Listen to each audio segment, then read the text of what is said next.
Welcome to the Town of Bolton Board of Selectmen meeting, Tuesday, March 3rd, 2026, 6:30 PM at Bolton Town Hall and Zoom. First, I'd like to call this meeting to order, and then I'd like to stand for the Pledge of Allegiance. If you're able.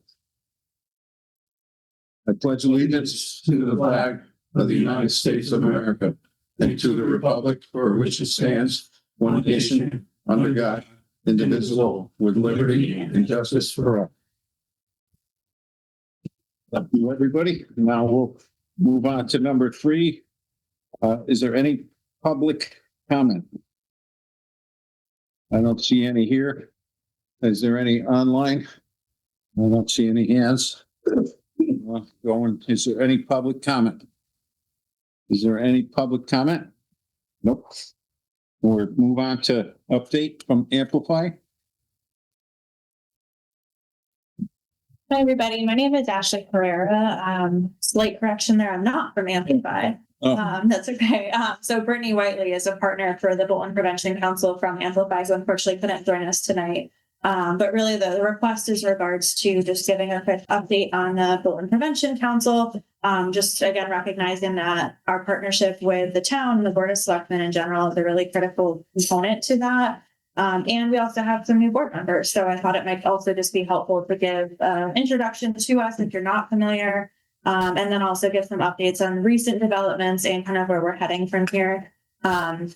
So just first and foremost, so the coalition, we're heading into our 4th year of existence. So we're still very much in the fledgling stages, but we've done a lot of really great work over the last few years. The coalition was founded really around recognizing the need for supporting mental health and substance use prevention within the town of Bolton, under the direction essentially from the Governor's Prevention Committee, as well as the Department of Mental Health and Addiction Services for the state. So the state is divided up into different regions. So the Regional Behavioral Health Action Organization for Bolton is Amplify, which is what Brittany Whiteley is employed by. And they're really designed, again, to support the towns within their regions around anything and everything mental health and substance use prevention, kind of to complement the treatment side of work, which naturally is really critical for folks who might be struggling within those areas. So my background, I am a lifelong Bolton resident, born and raised and never left. I'm a licensed clinical psychologist by training. I oversee Natack Hospital out in Mansfield, so a psychiatric hospital, very much in that treatment realm. And then I got pulled in and asked to support developing a coalition in the town of Bolton, again, in recognition that prevention work and really investing in prevention is what supports folks who ideally don't need to reach the point of them needing treatment, because we can primarily support them through prevention efforts, education, connection with different resources, etc. So we support the full age range, so adolescent, pediatric, and adult populations, really anything and everything within the town. So since our inception, we've received a little over $20,000 in grant efforts through the state as well as through federal grants that have implemented a number of different resources throughout the town. So those have been different initiatives like offering Narcan training, getting folks certified to offer question, persuade, refer, which is a form of suicide prevention training for the layperson to really understand. You see somebody that you're concerned about, how do you ask the appropriate questions to understand if they do need help, and then connect them with those resources where they're needed. Additional funds have gone towards doing surveys. So that's a really critical area, recognizing what the specific needs of our residents and town people are, to also include employees who are employed by the town, whether that's in the schools, within town, different disciplines and departments, et cetera. So back in 2023, we did our first survey. That was the Youth Voices Count survey, very commonly used in a number of towns across the state. And it asks a number of different questions around both mental health and substance use components. And what that does is it really gives us the opportunity to pare down on not just what is state data and federal data telling us, but what are the children in Bolton schools telling us they need more of, or where their biggest risk areas are. So I just wanted to highlight some of the specific areas within those findings back in 2023. First, I really want to recognize the administration who helped support getting in schools. They did it during the school rate, and we got a 90% response rate. Wow. So when you think about any survey, if you've ever done any surveying, that is unheard of. Yeah. And specifically for the Youth Voices Count survey, that is the highest response rate they have ever gotten on their survey. So just a really strong recognition to the administration that supported us in doing that allowed that to happen, because it gave us an almost perfect window into what kids are saying, recognizing, of course, kids are going to censor themselves. There's probably a bit of bias happening there. But obviously we use confidence intervals and a number of other statistical analyses to really understand the relevance of the data that we're seeing. But within that, the key areas of opportunity that were recognized is around gaming, social media use, so some things a little bit kind of sometimes seen outside of the mental health and substance use umbrella, but very, very heavily connected under that addiction branch. And as we can all recognize, many of us, perfect timing, I planned that, are very much connected to our phones, to the point that it can really be a negative impact on us. So thank you for your contribution. So I think that's a really important thing for us to think about. That is a huge area of impact for our children too, because we were not born in a time when phones were quite at the caliber of existence that they are now. We became used to that. And there's still many, many adults who struggle with that. But the youth of today are quite literally born witnessing everybody around them connected to their cell phones. And there's been study after study that's indicated the risks associated with that, around connection, around seeing folks kind of posting these highlight reels on social media that are not at all accurate representations of their lives and the impacts that that can have. So we're seeing that within our own youth in town and the impact that that's having. Anxiety levels, 18% of students, this is grade 6 through 12, indicated that they felt anxious nearly 100% of the time over the last year. Sounds like a lot. Sure is. So anxiety levels are high. Keep in mind again, so this was done in 2023. Thinking back about the impacts of COVID around social isolation and anxiety levels caused a major uptick in those. So they all scored, for the folks who answered, that 18%, either a 4 or a 5 on a 1 out of 5 question. Oh. Similarly, 15% we asked about self-harm, 15% considered self-harm sometime in the last year. So we define that as any form of non-suicidal, self-injurious injury or behaviors. So things like cutting, burning, headbanging, number of different behaviors that again are concerning. So again, when we think about that percentage, 15% of kids in Bolton between the grades of 6 and 12 indicated that they had thoughts about that. An additional 10% indicated that they have thoughts of suicide within the past year. Those are pretty significant numbers. They're pretty well paralleled with state and federal data when asked similar questions. They're in a normal range, and 10% of youth in this town, and we can quantify that when we had 350 students taking this survey. So 35 students, children in our town, indicated in the last year they thought about ending their lives. So those are the folks that we really want to reach. And we can do that through our own impact, our own presence in the school system. But we also know one of the best ways to reach kids is through the adults that are in their lives, their coaches, their teachers, their parents. Those are their number one supports. And so part of our work is also educating parents. How the heck do I talk to my kids about this? How do I ask them those questions? Same thing around substance use. So how do I have a conversation with my kid? What sorts of rules should I be setting? What about the substances that I partake in as a legal adult that I don't want them to have access to? So those are all different things that we can engage with parents around. So I brought a whole goodie bag of stuff that I can pass around after. But just some examples of that. Lock bags. So these can be really great for folks. These are specifically designed to secure cannabis or weed. So for folks who are using different sorts of cannabis substances, might be completely legal for them, but we don't want kids having access to them. So this is a lockable bag that they can keep their stuff in, so that if they want to partake responsibly and legally, they can keep it in their home, but keep it away from minors. Same concept for medication lockboxes. So through one of the grants that we got last year, we were able to order a significant number of these lockboxes. Really secure way. Again, not certainly foolproof. Somebody wants to get into this bad enough, they certainly can, but it creates an additional barrier and obstacle for somebody to get to them in a moment of high distress, where maybe if somebody hears somebody trying to get into it, or it takes them so long to get into the box that it might have slowed down that thought process, that maybe they will not act on what those thoughts might be in the moment. So these are things that are completely free to residents. Anybody who wants one, we have them, we can distribute them. And we've given out many of the lock boxes specifically. These bags are new this year, so these ones are a little newer to distribute, but the lock boxes were really popular last year and continue to be a resource. Currently, we stock them at the school. So for any, they're with the nurse.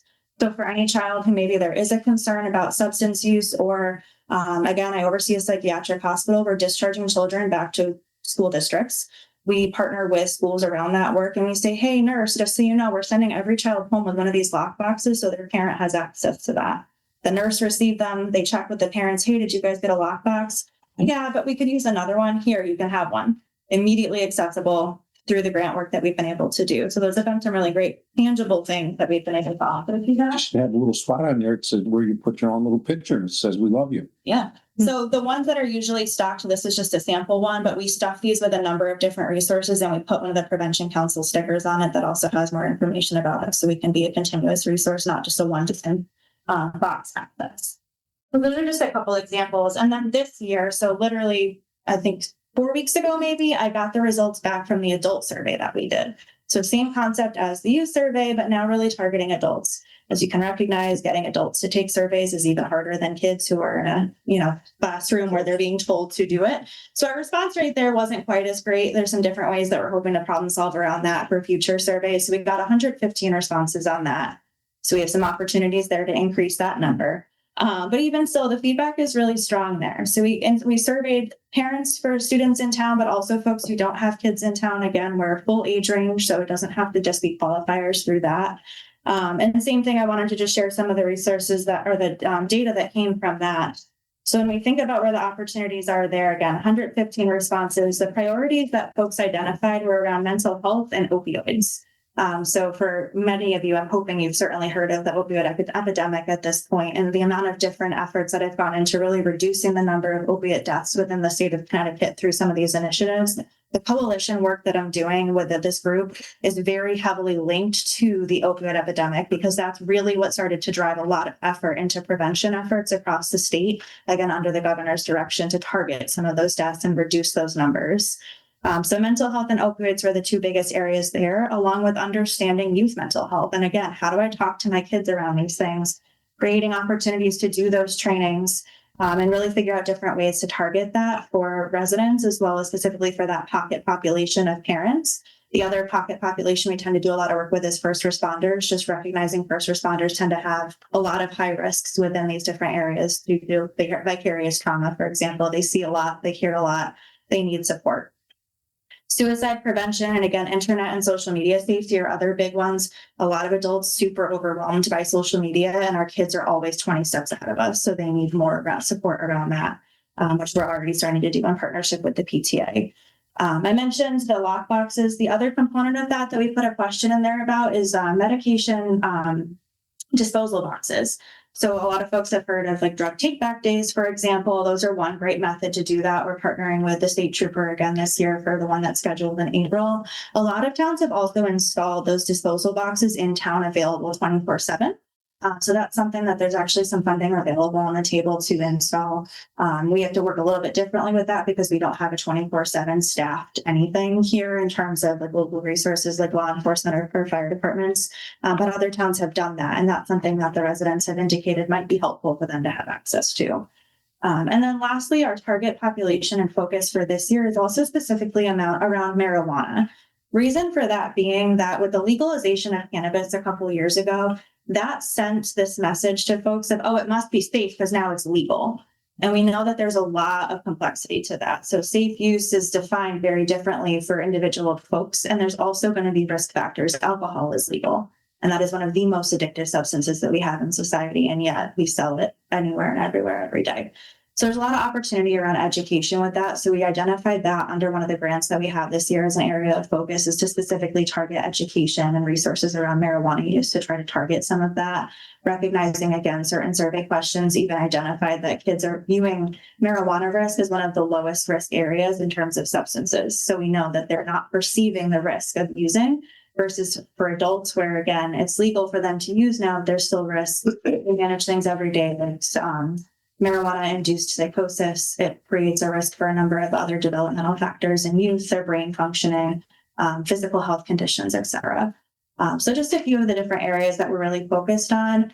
The grant that we just received that I just want to wrap up by mentioning is the Hartford Foundation for Public Giving grant. So we just received that one. We've just gotten authorization yesterday to start spending those funds. We got $7,500 through that, and that's really going to move again some of our work forward in a couple of different areas because there's less requirements in that grant about what those deliverables need to be related to, unlike some of the DMIS funded grants that are very specific to certain target substances, for example. So with that, we're going to be bringing back, for those of you who've been in town for a while, the farmers market that we used to have annually. So we're partnering with the town around bringing that back, but expanding the scope of it to more of a wellness fair, bringing in different vendors and agencies who really target holistic wellness and what that looks like. So we're hoping to plan that for August. We're also installing a scholarship. So another big area in our field is that there's not enough practitioners to meet the need of our state. So we've installed a $500 scholarship apply to for going into a field in substance use or mental health to support them and engaging in that work and entering into this field to support its continued efforts. The other components is maintaining that lockbox program that I mentioned, continuing with our social media access and making sure that we're visible to the community is another big one. 67% of the folks who took our survey indicated that they knew about the Prevention Council before they were notified to do the survey. So visibility is a really critical part of this work. And again, being accessible to folks in a number of different ways. So those are some of the ways that we've been able to do that so far in our ongoing efforts. Really want to be targeted to what the town is asking for more of so that we can meet those needs however as possible. So a lot of information very quickly. Hopefully I stayed within my time window, but can I answer any questions about anything I covered? Well, thank you for both the time and the coming to speak to us. The drug box that you were referring to, is that you said it had to be in a 24-hour space monitored? Not necessarily, but that's often viewed as a comfort for folks. If folks are going to be dropping off controlled substances, right, should that be in a place that's always monitored? There's ways around that other towns have kind of navigated because it's a completely locked, secure box. Right. Kind of looks similar, for example, to like the ballot boxes. So they're meant to be very secure where they don't have to be monitored 24/7, but might be something if we consider installing it at some point and kind of what's comfort level. I should consider putting one out in the ballot box. Yeah. Or the library Dropbox. Yeah, this is lit up nicely. As long as it's lit up nice, that's that's a secret to that. And we know there's cameras already out here, but I wonder if cameras would be a deterrent from somebody using the Dropbox. Good point. Yeah. I think there's some opportunities to dive into that, but again, that's certainly something that would need to be decided on by this group. And we're happy to be a resource to supply information about that and funding resources when the time comes. So just an example of something we can offer. And the farmers market thing is going to be, do you have dates or anything? The tentative date is August 22nd. Yeah. I will call Stephanie out that she was my partner in doing this through the rec team. And so with that transition, we've just paused a little bit. The other component of that being our initial plan was to do this on the town green. And if that's going to be resurfaced, we have to think about locations this time. Yeah, we have a couple different options, but yeah, our tentative date is August 22nd. That was done intentionally because that's the weekend before school comes back in session. So we had some other ideas of how to engage the school around that and kind of kick off of like heading back into school well and able to kind of show up to the best of your ability to start the school year. And the Yankee Fair the church has is much later, isn't it? Earlier, I believe. We usually attend that as well. I want to say that's in June, actually. I think that's accurate. Yeah. Okay. Yeah, we've gone to that the last couple of years, and I was intentional to avoid that window so that we weren't competing with each other. And are you going to try to bring farmers in too? Mm-hmm. Oh, there you Yeah, go. already started socializing that. There you go. Yeah. Yeah, I've talked with a few and I have a list of many more. So Stephanie was really helpful, for example, in pulling the list of folks who did that during the previous rounds of it to kind of start that off and again, expand from there and partner with other agencies like the Eastern Highlands Health District to bring in a booth for them, some of the local agencies and the local providers we have in town as well to be able to advertise their support and services. Very good. Is there any other questions? Nope. No. I have a number of different handouts for you guys just to give you a little more information. So I did bring full copies of the results of those surveys. So if anybody's interested in those, they can certainly take a look. I can also email the full copies to anybody who'd like them. And then again, just a stack of different education materials and accomplishments from the board over the last 3 years. So if you have time to pursue at any point and take a look at it and you have any questions, obviously feel free to reach out. Thank you. So I'll I did fill out the adult survey. much And appreciated. it was a little bit complicated because as soon as you had kids in school. Yeah, there was For a one. decision tree in there. That was supposed to kind of go for if you have kids versus if you don't. It brought you to different questions. Mm. So we got some feedback that may not have been working perfectly. So there's some room there to give that feedback to the consultant. And one of them just answered what I could. That's all. Well, thank you very much for the time. I appreciate Thank you, Ashley. Recognized, especially Jim hears from me a lot, along with Kathy. So just the support that we've gotten from the town has been super critical in this being successful. This is all volunteer work for me and the team that I work with. So it's really important to me. So I'm happy to do it, and we can't do it without this. Your knowledge and effort is very impressive. Yeah. Very well done. Yeah, thank you. Save one life. It's worth everything. Thank you so much. Be safe out there. Okay, now, moving forward on to number 5, we have resignation from the Emergency Management Director of Kathy McCavanagh. We're gonna be sad to see she's gone for that only. She's not going anywhere else.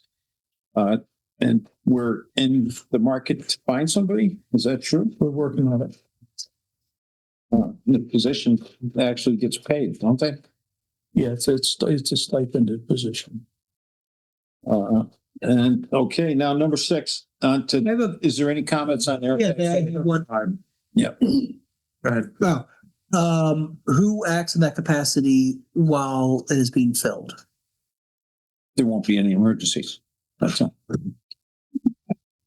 So Rodney and I will fill the gap. I mean, we're part of the response framework anyway. It just means that we don't have a designated emergency management director. So that ultimately falls. Doesn't mean that our response will be any less robust. Administratively, do we need a motion to accept the resignation? It would be best.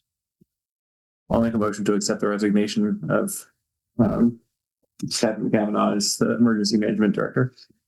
I'll second the motion. Is there any further discussion? That was David and Tim on the motion and second. All in favor? Aye. Aye. Aye. Did I hear Bob? He's here. He's here, yeah. I don't hear his vote though. We'll consider him as an abstain for now.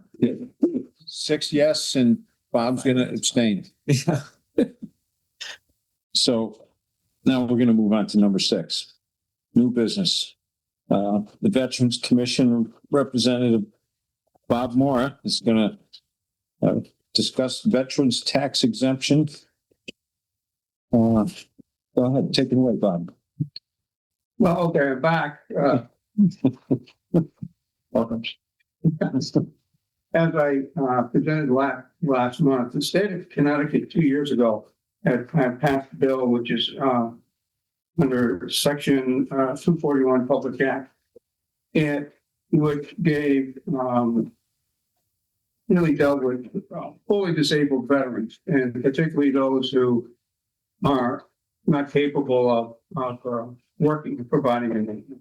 That's in place, and that's funded by the state of Connecticut. Anyone who meets the qualifications, goes to the assessors in their town, fills it out. If they qualify, then it's granted. And what it does for them, the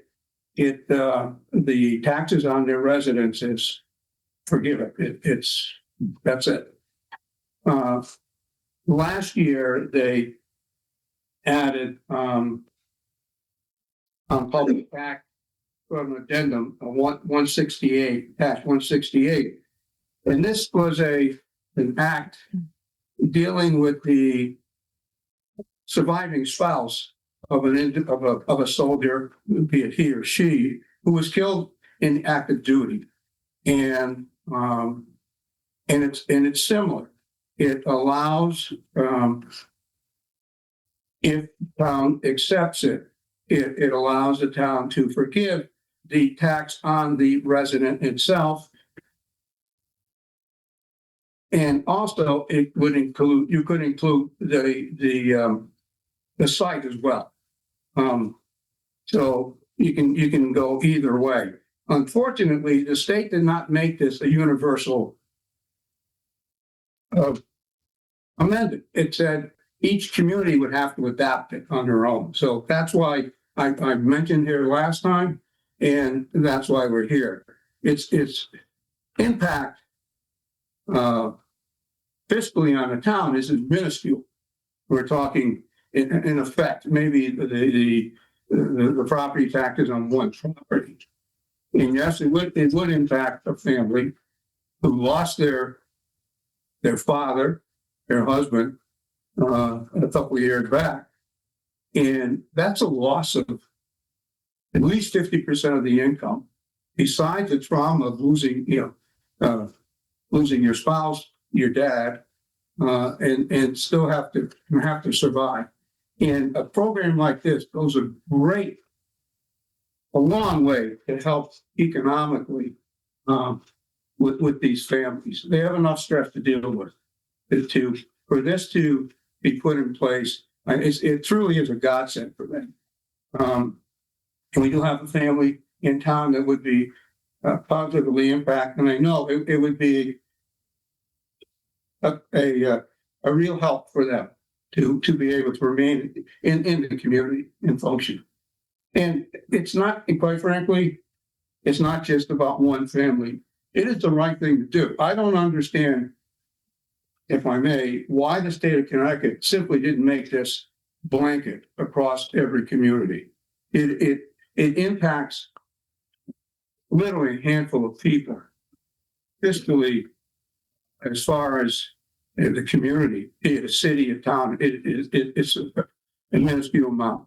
But somehow they didn't. So I think it's up to us, and I mean, this community has supported our veterans and people in the past, and this is something that I think we should do because it is the right thing to do. Now, if you have any questions, you might be able to answer. Is this in the line of duty? It would be, yeah, you have to be in active duty and in the line of duty. So if you're on a base and something happens there, in this case, that they were on a training mission and Mr. Clark was killed and obviously in combat. That's it. So as you can see, it impacts a rather small number of people. However, the impact of these families is gigantic. So I urge the board to do it. And as far as I know, you're working on budget, but the amount of money that this would incur is minuscule. Did Kara have? But the one thing the initial program, without the sort of the addenda, would be they would take the taxes off the resident itself. So if you look at your assessor's card, you notice it's a value for the improvements and a value for the lot. This is the value for the improvements, which is generally the larger portion. However, if you look at your assessor's field cards, you'll notice that your lot values are right up there. I mean, you're in the 100,000, most of them 100,000 range, plus or minus. And quite frankly, if you were to adopt this, I would recommend that you would include the lot with it. Make it truly the residents. I mean, the house isn't just floating anywhere. It's on a lot. And that's quite frankly, that's a lot of money. Let's say our mill rate's 33% off of a $100,000 lot, off of 70,000. That's a fair amount of dollars. Is there any questions? Go ahead. Yeah, so I see, so where I'm looking at a memo that was prepared in June of last year by our assessor. And she she summarizes the changes to the legislation. And one of the municipal options is to limit the exemption to the median assessed value of residential dwellings in the town for that grand list year. Are you also asking for that to be part of this? If we adopt something? I didn't hear. Okay, so that, one of the sections, Right. there's a municipal option. To 241? Well, it's Connecticut General Statutes 12-81, subparagraph 83, subparagraph G. It's to limit the exemption to the median assessed value of residential dwellings in the town for that grand list year. Okay. See, no, actually, we're recommending the actual, not the median. What median, what that means, they would take all the assessed values of the town and, come up with a median number, high, low, and, quite frankly, I believe that it should be the actual value of the property. So I believe he's recommending, section 233, E and F, Right, thank part you. of CGS. That's right. I wanted to make sure that it wasn't all. Oh, yeah, that wasn't the other. And then the other thing is that there's another section that offers a municipal option to exempt the dwelling of the parent of a person killed in action. Are you asking for that also? We are not at this point, no. Okay. Okay, so I think, I'm not positive about this, but it seems like this should be set out in an ordinance. Like, I think we need, I think it needs an ordinance because I don't think we can just say, We should adopt it. yes, because I think we need some protocol, we need some process so that our assessor knows exactly how to deal with. This is a little And- convoluted. Yeah, so what I would recommend that if we're favoring adopting this, I would say that we would recommend, we would authorize our town attorney to draft an ordinance and then we'd have to have a public hearing on it. Under our charter, we're required to have a public hearing on adopting any ordinances. Yeah, I think the exemption makes sense. Yeah, I favor the exemption. Both the I do. recommend- There are restrictions that I don't know if you looked into it, but I forgot to mention that should the spouse remarry, Yes, that's it. yeah, that's written on here too. Okay. Yeah. Yes, Yeah, mention it. I want to make sure you're aware of it, So I Yeah. never meant to know what it says. yes. Yeah. or leave. And I am also curious too on if financial impact, and I don't know who would know this or if the assessor would have this information too, but if it would be more than one. And if it is just a couple or if there is just, not Is it to all- take out your word, but also, yeah, It's one. At this time. at this time, right. And so that is just right. My question is, Well, I understand it, but just that as a matter of due diligence, not, question. yeah. But quite frankly, the need doesn't change if it's one or two or three. And I think it's up to this community, any community, to step up or what these families go through. They go through a bunch of crap long before anything like this can happen. If you've ever been part of a military family, you know what it's like. It's totally different than anything else. So, I think it's the amount, the dollars for any community is, I can't say insignificant, but damn near. But the impact to the family that's impacted is just, you cannot stand on how important it would be to them. Would it be safe to say that the cost would be between $6,000 and $12,000 per case Less than that we're 10. dealing with? Less than that? Less than 10. Less than 10, did you say, or less than that? 10. So if there was 4 of them, we'd be looking at $40,000. Yeah.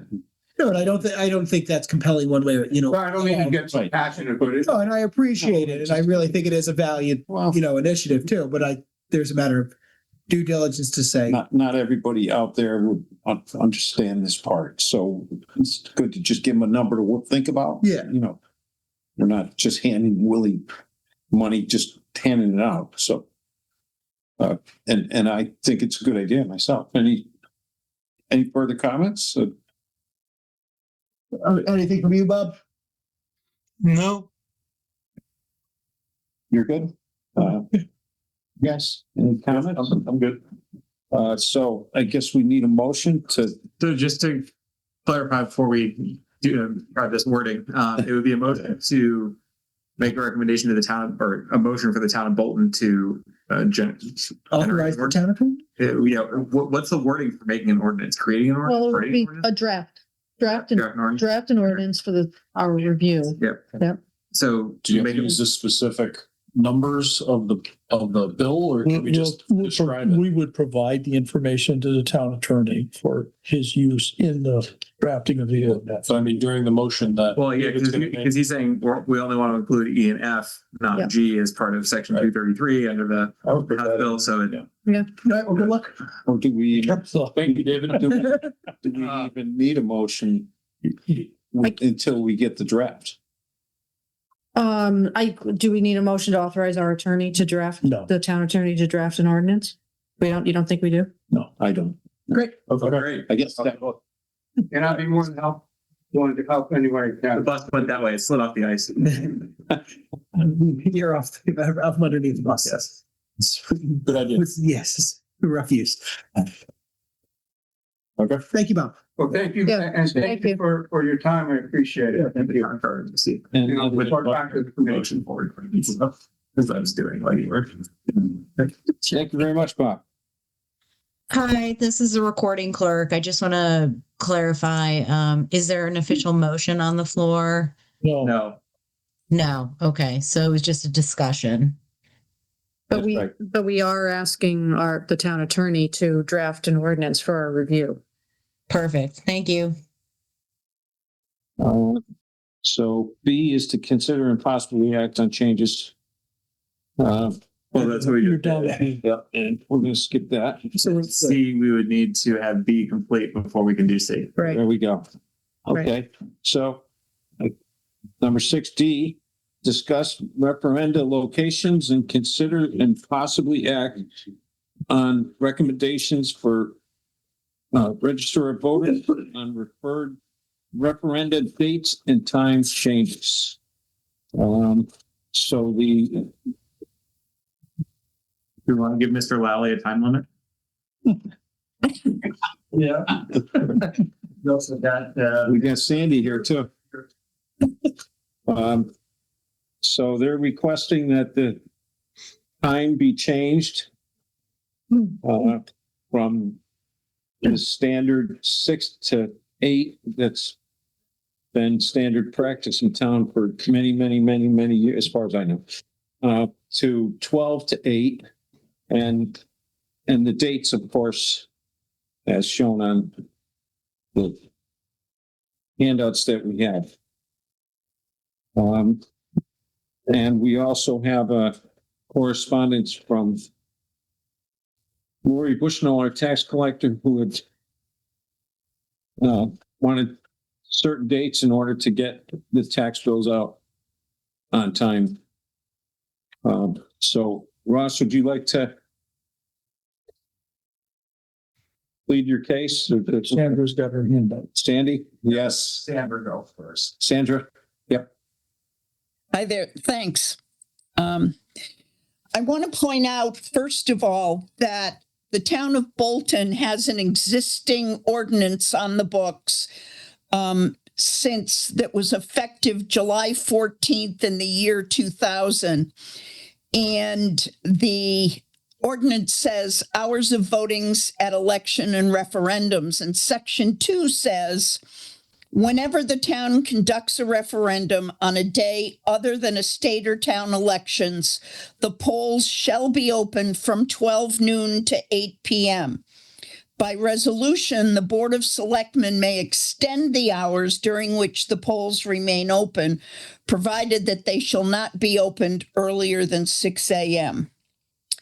And the ordinance was adopted, that repealed a prior ordinance adopted in May 15th of 1979. So unless the Board of Selectmen moves otherwise to have the referendum from 6 a.m. till 8 p.m., noon to 8 p.m. is the default. Rodney's right. In the past recent memory, it has been 6 a.m. to 8 p.m. However, I do remember several that were noon to 8 p.m. Our reason for asking this is last year we budgeted for 2 referendums in this fiscal year, in the spring, and last summer, and 2 this spring. We had 4 last year. If we have 2, more than 1 this year, we're going to run short in budgeted funds. And I need to remind the Board of Selectmen that you are obligated to fund these elections. So if we run out of money and we're an election that runs 6 a.m. to 8 p.m. means our people work from 5 a.m. until we're done. At the last referendum, that was 11 p.m. And something like that could cost $7,000 to $8,000. The minimum cost is $6,000. And we think we can save something in the neighborhood of $2,000 to $2,400 by opening at noon. That's 2,000 to 2,400 per election, correct? Correct. Yeah, it's somewhere in around that because we have 10 people, just for the sake of making simple numbers, 10 people, 200 an hour. And if you shorten the workday by 6 hours and you got 1,200 there, we typically provide them something for breakfast so you can save that money. So you wind up with at least 1,200 to $1,500 for each one. And then how does this timing, like what is the percentage of voters between the 6 a.m. and the 12 p.m.?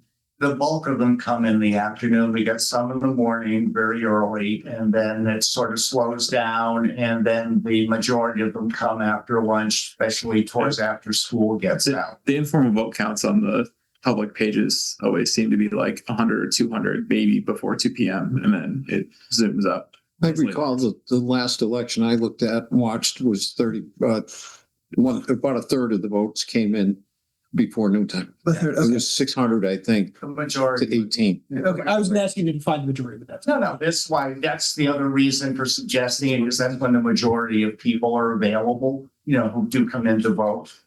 So Sandy, I had Yes. Sandra, sorry. I had inquired and you were going to inquire if we could say, if we do this, we go with the regular hours on the first 2. And you were going to ask the Secretary of State if we could mix them up like that? I have not gotten a legal answer. However, our election officer has said that a referendum that is basically a rerun with just a new number is a continuation of the original referendum. And therefore, the only thing we can change is the location because of health and safety. So my thinking there was the first 2, you have regular hours. That's what people are expecting of the 1,800 voters or whatever, 1,200, whatever shows up, they're accustomed to what they're accustomed to. So if you start changing the hours and people show up here or wherever and they say, oh, now look what they're trying to do. I think you're going to get more people that are frustrated if you change that in the third referendum of a year than the first one of a new year, than vice versa. Like, I think if you say this year we're doing 12 to 8 because that's what's in our town ordinance, people are more likely to be willing to go along with that than if you change it in the third referendum. And part of why we wanted to have this discussion is so that whatever we agree to, if it's different from what we've done, we're going to publish this on our website. We're going to put it in the Bolton Bulletin. I'm going to make handouts that can be picked up at the town clerk's office. They'll sit at the table here. It'll be at the library, and they will be at the senior center. Because I want to make sure that everybody knows, exactly what the hours are and where these are going to be, because there was confusion last year. I don't want to repeat it, but It's still going to cause that. Yeah. Just how we minimize it. Yep. Or do we create the situation where we have to confuse it? That's the question. So. Well, hopefully we don't have to go that Well- far into a referendum, but Go ahead. He means changing it at all. I do.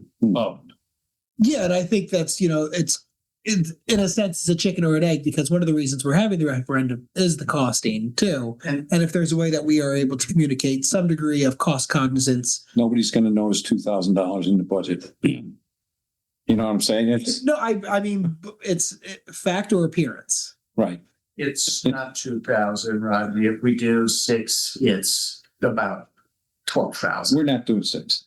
We're not getting, if we do 6 this year, I don't think anyone could break through that we did 6 last year. that was just a different situation. Yeah. So, Again, it's basically your call, because you can get some money back at the end of the year, or you can go and find it to pay from somebody else's budget because you're required by statute to pay for it. right. well, So that's it. Name your poison. That's right. To me, I'd rather give some money back, reduce the taxes, than you start scrambling to try to take it out of somebody else's budget who wasn't expecting that to happen to them.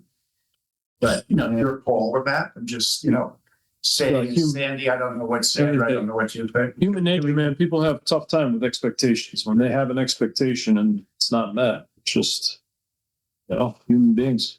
It's in reference to, causes problems. They start changing things around. If we change it at some point, because if this is an ordinance in the town where it says 12 to 8, But is there a reason other than the funds to change it?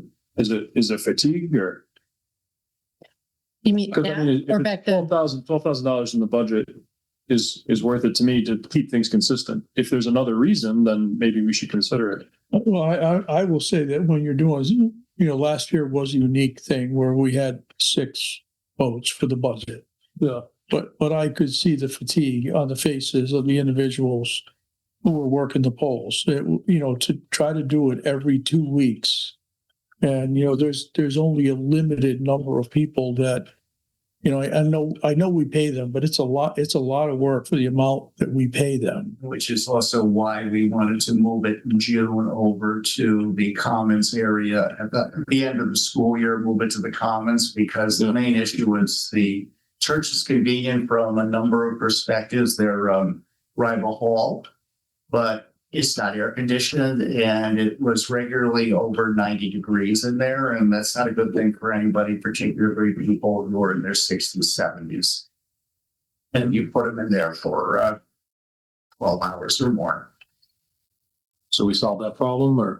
Yeah, that's part of what I want you guys to, Sandra and I want you to consider, is that the first set up through the end of June, when school closes, we do them over at St. Morris and Rival Hall. And if they continue beyond June, then we move them to the high school commons. Right. We've already got the okay from St. Morris, from their pastor, and we also got the okay from the school. So everything on here has been approved already. If you guys go with it. so you were commenting, were you done? Yeah, no, I just, it was pretty clear that there was, he asked about fatigue. It's pretty clear to me, just as an observer, that there was definitely fatigue with the people who were working the polls. I hesitate to change it. Now, if you want to change it for next year's voting, at least to give you a long time to get the word out there. I mean, we've got 2 months, 2.5 months. 2 months and no one's going to remember if you tell them now and then it's back 6 months later. They still think, still think that they vote here. That's true. At least it's possible that we could put something out. We've discussed this, I think, outside the voting area that would reflect either some questions or Yeah, we could certainly do that, put a poster up in advance of it. or can you actually put the question on the ballot? What? Should we change the voting times from 12 to No. 8? No, No. we would need to change the ordinance. So we have Yeah, that would be a public hearing to change the You want to ordinance. just have a public information hearing of some kind or another. If you I think you want to. the stuff. I think when people walk either in or out, there would want to be something telling them that it's going to be changed next year. And then I'd be comfortable with that. Oh, well, people are going to complain either way. Like it's just the nature of the beast, and whether it's warranted or not, like, if all we can do is try to get the information out there best as possible. And again, it's your call, because I know there's a political side to this as well as to the financial side, but we have heard that why did the referenda cost so much? They didn't want to spend that much for them. So really the only way that we can reduce them and still stay, the costs and still stay compliant, both with our ordinance and statutes, is to shorten the hours. There's, not really, because we're mandated to have certain people there as, staff with certain roles, and it's not much else we can do. And you wind up paying for it anyway, even if we take it out of the budget and it turns out we don't have any extra, you're going to pay for it. I think I just want to make sure you guys all understand that, so that if we did run short because you decided to have 6 when we've only budgeted for, right now we've got 4 on here. We were budgeted for a total of 4 this year. We will have 3 that we didn't budget for. So that's about $18,000 that was not, budgeted for. So again, just want you to make sure that you understand, whatever your decision is informed.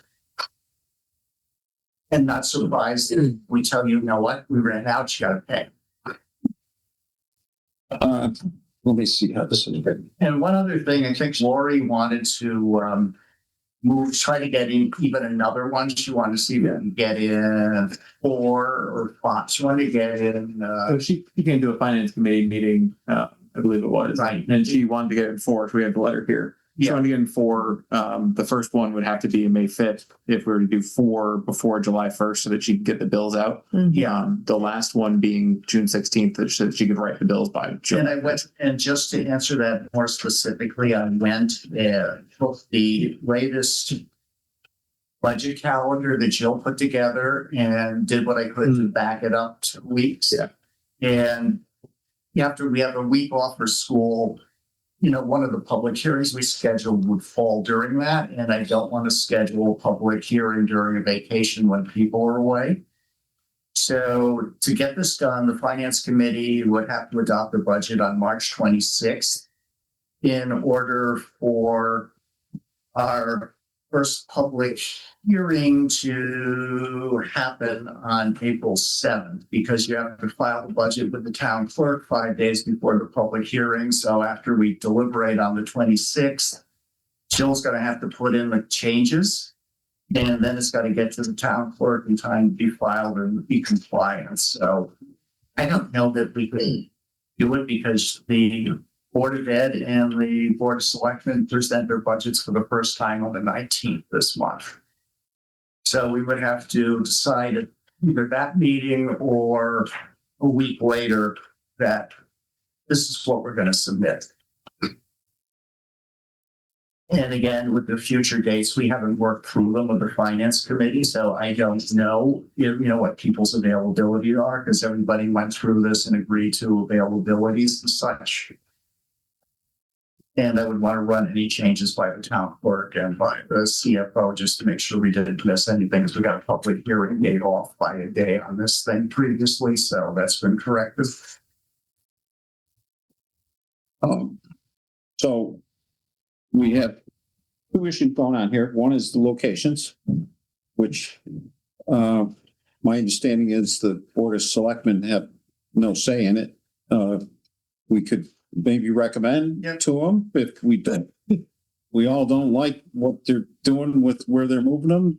We could say, then if they want our recommendation, fine. If they don't.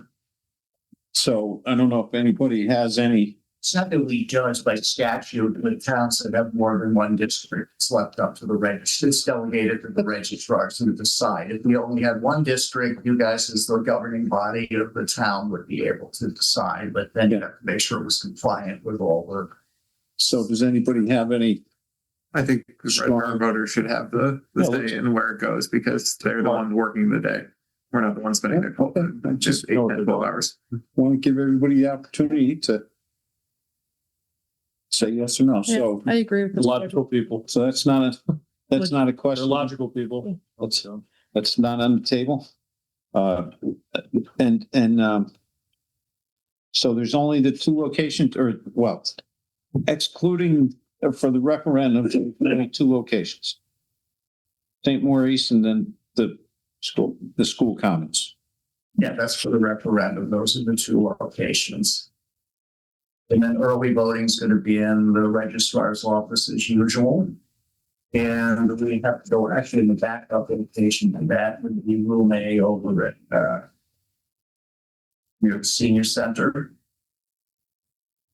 And then election day voting, District 1's going to be in the high school gym, and just that's for the primary, and then the Bolton High School Commons, so that's for the primary, and same locations again for the fall election. And we're concerned that there might actually be a primary this year because both the Democrats and the Republicans at the state level are fighting over who's going to be the candidates. So do we have to approve? We have to make a motion to approve the schedule or not? The locations we do not. But the schedule. Schedule, yes. So I'd like to make a motion to approve the referendum schedule as presented on the February 10th memorandum. And As far as the dates go. as far as the dates go, and I'm saying that because there is that one different date that the town, Right. the tax collector has recommended. Yep. But it sounds like based on what Ross said, that first date, that May 5th date isn't going to be workable. And then there's point B on this too. So Well, somebody has to second that. Oh, I'll second that Right. motion. I'm sorry. Yeah. Is there any other discussion on the dates? Of Well, I the- would just recommend that we modify that just to make clear that the location of those dates are not set in stone as presented in the letter. Because like, let's say the 30th, if the school's out by the 30th, they want to move it to the school, then there could be that referendum. Just because they're on the same line in the memorandum, it would probably make sense to delineate that in motion. Which one were you talking about? I'm just talking generically, like, that those locations don't necessarily need to be, And it's up to them. it's up to them, right? Well, just include that. Okay. we actually want your approval for it. Somebody should second your motion, and then you should. Already did. They did. You did. Okay. Yeah. So just to be clear, we already got approval for these locations. These are what we're going to use. We have to report them to the Secretary of State, and let them know. So I don't want to have to change them anymore. So should we vote on that then? So it would only be in the event of an emergency that they would get changed? But they have the ability, right, they have the ability to do that based on health and safety reasons, which is the reason that they asked to change it last year to next I door. want to avoid that. I want people to know this year that this is the game plan, so that we don't change it in the middle, and then then the rumors start swirling and the conspiracy theories when there really aren't any. I think David's point is that, if school is out on before the 30th and you have a heat wave coming, you may choose as the registrars Yeah. to move that location. Yes. And he just wants to make it clear that you have that ability. Yeah. Okay. Yeah, that accurate? that was my point. Yeah. Okay. Thank you. I just wanted to. Yeah, no, I agree. Yeah, I agree with Cliff. That's a written rule that wouldn't necessarily make its way into.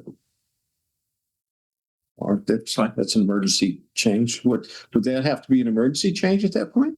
What? Yeah, that's To what they're change saying. that location? It would be, to me, the only way we could change it is we got to say the school happened to be out. Otherwise, we're stuck, or if something blows up, then we can move over to either the Congregational Church, or you can possibly do something over in Herrick Park, but it doesn't have the access as easily. Could you use the library? No, not big enough. Okay. Yeah, they have to move a lot of stuff around to give space inside. We were just thinking that it has the. This is an exercise that we've actually spent a lot of time on. Yep. Yeah, All right. Thank you for Both spending the time. Sandra and Ross spent a lot of time with me and Bernice as well. We spent a lot of time together trying to figure out locations and places, and there's a whole matrix that I'm sure Ross would be happy, or Sandra would be happy to send you. Send it. Okay, any other discussion before I take a vote? All in favor? Aye. Aye. Aye. Aye. That's seven, that's That was seven, unanimous. yes. So the next on the agenda here, or not the agenda, the next line item on that is for the time change. You got the dates done, Well, you got the location done. I consider it to be not a time change if we keep 12 to 8, because that's what the town ordinance says. I just think a third of the people that vote a morning, if it's a third, are gonna. I mean, but I'm also saving $2,000 to $12,000 is valid too. Yeah, I mean, that's not insignificant. We were talking about saving, what was it, $6,000 just from that highway piece of equipment? I mean, Right. it all adds up. Yeah. Depending on where you Yeah. can find the savings. Start small and I go would big. lean towards saving the money, but I'm always aware of all the. And I also think it's Blowback. worth considering if the register of voters is coming to say, this is a concern, we'd like to propose this time, that we should be cognizant of that as well. I, Yeah, this is where it gets to be political in addition to financial, and sometimes there's no right answer because you never get everybody happy. Yeah. Which is Yeah, the least, So right? lesser of That's the right. two evils. The two evils, and again, But we're just following the suggestion of the register of voters. we just don't know how many people vote in the morning that will not vote. Well, Because you they want to do not- remember that someone who is out of town for the remainder of the day does have the option of applying for and casting an absentee ballot. Or voting early too, right? And there is no early voting for referendums. Oh, okay. That's a one shot. Okay, yeah. And I just, because we had the 6 last year and the way that turned out, I would hate to bring this up and have people showing up and it's not open until 12. They didn't look, they didn't care to look. They didn't take advantage of the 12 hours. And, Maybe we and, should take them away. and then they start saying that we did this on purpose, trying to sway the election. Now, So I mean, Ross has said that you've listed at least 4 different ways that you plan to get the message out that if Mhm. that the hours are going to be different. Yeah. I think that's going to be hugely important. Yeah, agree. And start way ahead of time so it doesn't look like you're trying to exclude people who want to vote before noon. anybody else have any comments? Anybody got a motion? I have just a question. Yeah. Would part of your advertising campaign regarding following the ordinance hours include information about people having the ability to vote absentee ballot? we can do that. And how I've far already ahead? talked with the town clerk, Liz, about, we can do the absentee ballots for her ourselves. We don't need to spend extra money to get them printed, and they'll run through the machines. Says she only needs, I think, 60, and if she starts running short, we can make more for her. So we can, Super easy. can we spend the first $1,200 we're gonna save on mailers to every household in this town? It'd cost much more than that. How many households? We have 2,400? almost 4,000 registered voters, and Well, there's 2,400 houses or so. so that's 2,000 houses, and it's almost a buck each. So, yeah. Okay, well, we'll tell people we're saving money. I mean, it's anything, we're open to anything. It's just as long as we know there's a cost to all of this stuff. Sure. There's a political cost and there's also the financial risk. So I'd like to make a motion that the referenda hours be held according to the existing town ordinance, which requires them to be held between the hours of noon and 8 PM. I'll second that. Bob can have it. Bob? Thank you. Hey, Bob, second. Is there any further discussion? Thanks, Tim. All in favor? Aye. That's 1, 2, 3, 4, 5, 6, and 7. 6 in favor and 1 opposed. Rodney's opposing. Is there, Thank you. okay, thank you. Thank you. Next, And just a quick thing, Sandra and I will put something together, let you guys take a look at it too before we send it out. So it's all. I'd like to find out what it costs, a mailer would cost too. We make a note then, Jim, of that to add a line item to either an AP or a meeting with AP or the next main meeting to discuss the flyer from the ROV. So we save lunch? Do we save the money on lunch? Breakfast. Breakfast. Ross and Sandra, when do you think you'll have a flyer ready for the review of the Board of Selectmen? Probably We meet by almost a every meeting. day. I'm sorry. We meet You meet almost every day. Our next time in the office is next Tuesday, so probably by close of town hall business next Tuesday. So we can discuss it next Tuesday at the meeting with AP. So they have a meeting next Tuesday at 6 PM. Would you have it available, do you think, before that? Or should we wait till the 24th? Exactly, I'll start on it probably Thursday, Friday. I just don't want to put it on the agenda if it's not going to be ready. I don't want to give you guys a time crunch that you can't Sam, do. are you available to take a look at something if I send it over the weekend so we could get it to them on Monday? Sure. Okay. All right, so we can make it an agenda item for next week. Thank you. All right. Thank you, everybody, for the discussion. What's that? Nothing. Oh, moving on to number 7, old business. So I'd like to point out on number 7, we had tabled a discussion from February 10th that approved the capital budget no later than today. So we will need to act on that today. And if you want to, you can go find that in the meeting minutes for February 10th.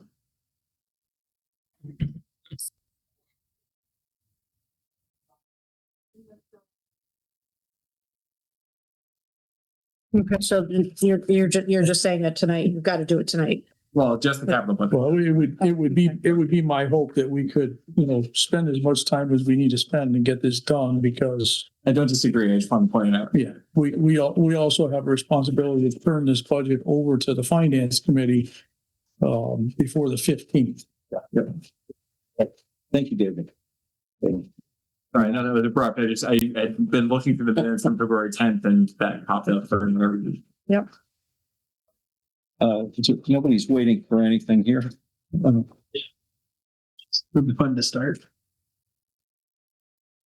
So Where we left off was that we needed an updated sheet because it was already outdated from the last meeting, right? Yes, so then we'll move that. Oh, and in the packet that was delivered, I think it was earlier today, there were 2 options on that front page. There was a savings of $25,000 from one to the other. We're going to make an explanation on what So there was 2 different things that we gave you. Yeah. One was I went over the capital budget again with some of our department heads, and Mr. Butchamovich said that he felt that he could wait on the out front mower. And so we moved the out front mower in the capital to another year. So it was a $39,000 savings. And Stephanie is online with us. If you don't mind, she can join us. She helped us make these scenarios in your budget package. The other thing, the only person that I heard say, you could cut money from my budget, but it's a risk, would be the registrars of voters. And so we gave you the option of making a budget reduction for the registrars of voters of 25,000, which I think was 5,000 more than he suggested would even be. But he was the only one that said you could do it, but it would be a risk. We're budgeting for this much. And so the assumptions in that reduction were What? What did you drop to get to that 25? Yeah. I didn't recall that we dropped anything other than that you went to the reduced budget, or reduced referenda hours. You would say for the 6 referenda that we post for next year, we just saved again about the 1,500 to 2,000 on each of those. Because I don't recall that I was consulted or said anything. Stanford, were you? We did, this was a note that I made when you gave your budget presentation, that if we wanted to cut it from 6 to 4, we could do that, but it was a risk. Try to recall which, when you say 6 to 4, which. From 6 referenda to 4 referenda. Yeah. It would be a risk. Yeah, and I put it in the referenda that I budgeted for the full you know, Why was it? Correct. they weren't as shortened. Right. So if you wanted to shorten it, No. then you could effectively probably still go with the 6 and reduce it by, 10,000. It's difficult to see like, hey, the one of the first places to reduce would be the registrar of voters, because the risk is a double-edged sword of. It is. So we would have to find it somewhere Then we have else. to find the money again. Right. Plus, we need to reduce the money somewhere else. So it's like, are we really saving anything by removing that out of the first budget other than rolling the dice? I would feel comfortable if you took like about, say, Didn't we just save money? I just. Yeah. Oh, that's No, next year. Right. No, Well, it's for. for this, it's for the beginning That- of. that's next already year. paid. But it's not 25K. Right. It's for Well- 2 of the, Next year. it's Well, 2 of the 6 that we put in for next year. So the ones that are in his budget, 2 of them are the 16th of this year and the 30th of this year. Got it. Yeah, so And I just want to be clear, it's not a recommendation. It was just a scenario to start a conversation. yeah, and I think I don't recall the conversation, but if we're talking about that number, then if you took the 1,500 to 2,000 off each of those Brenda, then you would be able to do that much. Each And- 6. But not 25. The other thing that I think is, John and his team work pretty hard, and a lot of the mowers that they have, they keep them up pretty well. But if John's getting to the point where he thinks they need a new mower, then they're probably pretty close to needing a new mower, because he'll find every way possible to save the equipment and refurbish the equipment if he can. He was very comfortable moving it. Okay. That, I feel good about It was his suggestion. Yeah. He said, if you're looking for a place to, because I sat down and had a conversation with him about cost savings. He happened to be in the office. He said, this is an area that we could push off another year. He was very comfortable with it. If he wasn't comfortable with that, I would tell you. Is there value in considering split funding it? We already did. We split fund it. 2010. This year, for next year and the year after, and he's suggesting that we just Put in 28, 29. just leapfrog that 39,000 to the following year. Take everything you can get, right? As close to zero as possible. Or what? This If he's comfortable removing it. Understood. Well, he's not removing it, he's just pushing it down the road. And Yeah. 28 Right. right now has not as much capital as 27. Then the other question would be, we were pretty comfortable with that. 28's capital budget. That was less. Like a whole. Yeah. Right. I'm sure. So they have room right now. Things will come up. The other part about that is, it's 3.6 something percent increase year over year with that 39 included. It goes down to, it'll probably be like 3.3 if we don't consider the ROV. Is that a worthwhile thing to keep in, like, hey, this is where we could find reductions in the future if we need to? Or do we do that right away? So I think the whole conversation has to start with, what number do you think we can put out there that will get passed in 1 or 2 referendums? Well, that's why we were talking about the 3.5 or whatever ended up landing on. So- It was close to 3.5 last time. If we can pull this off in 1 or 2 referendums, we're saving 6 times 7,000. You guys are much more experienced in budgeting at the corporate level and stuff, but I know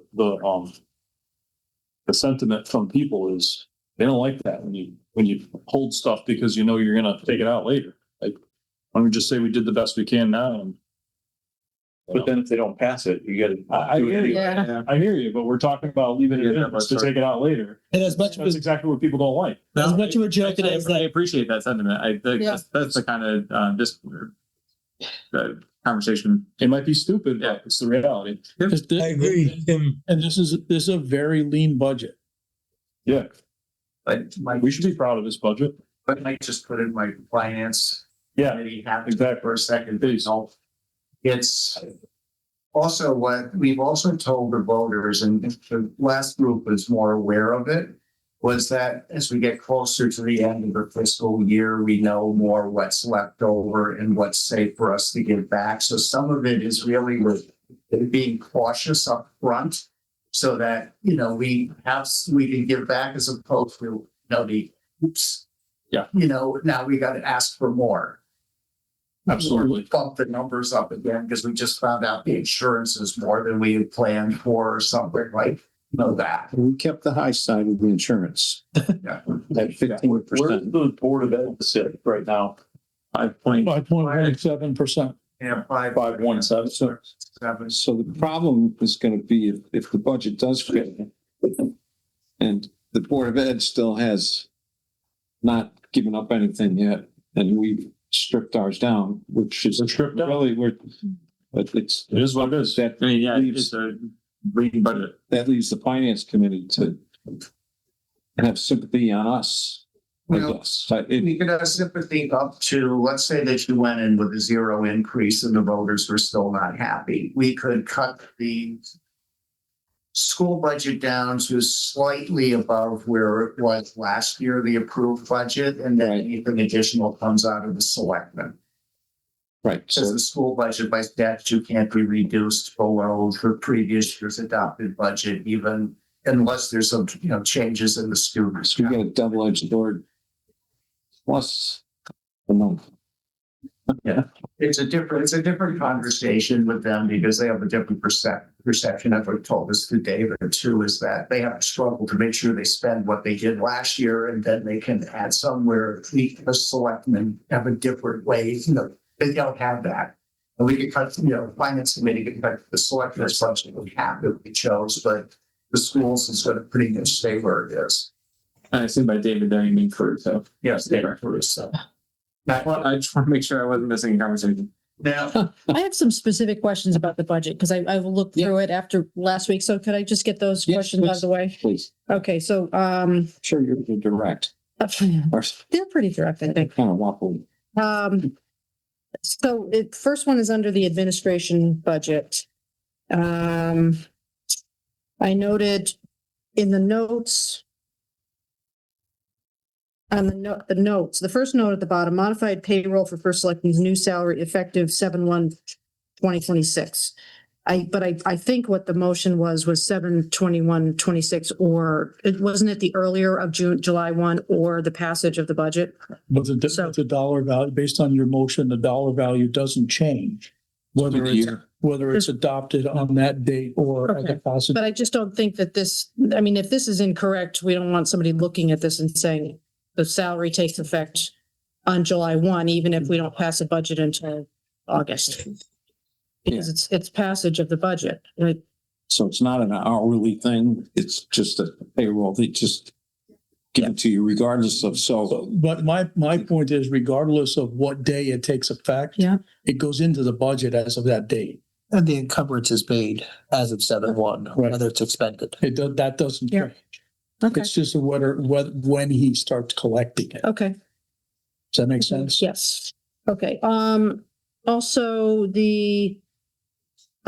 there's a little sheet behind the detailed page that's got some details about the salaries and, just CONF secretary. Does that mean confidential secretary? Okay, $73,000. Is that an increase from last year? That is, so it would be approximately what she is making now with the emergency management director salary. And Rodney and I did have a discussion about this.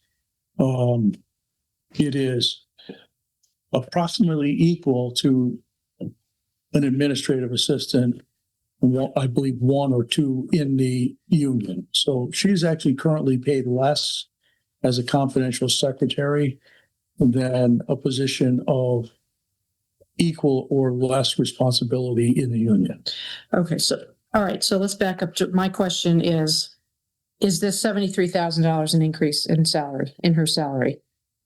Well, I guess, and it's tied in with the fact that has resigned that emergency management position, which another question was, are we removing, do we now take that, it's 6,000 or something like that stipend? Is that coming out of the budget because she has resigned? No, because we have to pay somebody else to do that job. Okay, so is the 73,000 minus the 6? It is not. It is about equal to what it is today. including the emergency management salary.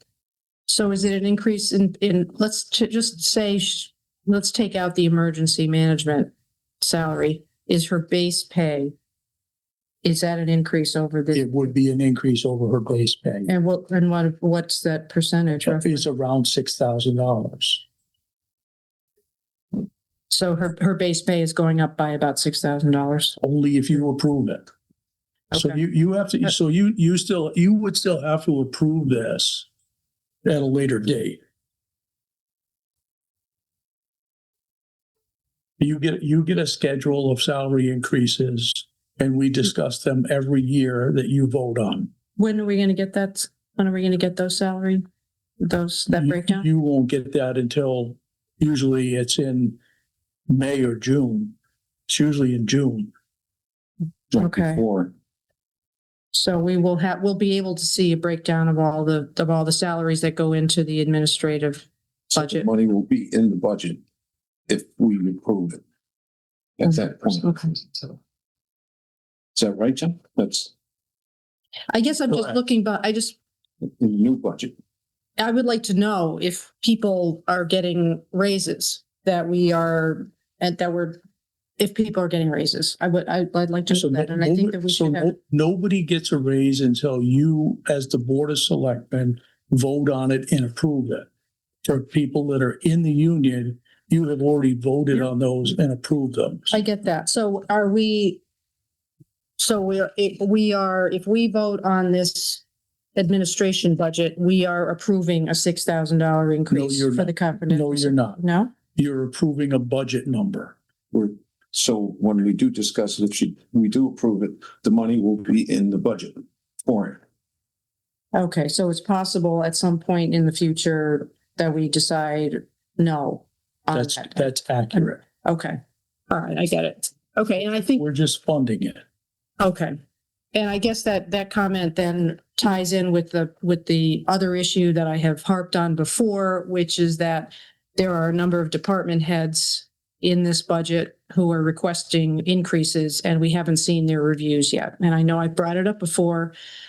I'm bringing it up again because I think that if, in order to base a decision on an increase, we should see the reviews. So, and I know that you said you're working on those, and I do look forward to seeing those. I've seen 3 people go through his office one day. Pardon me? 3 people go through his office one day.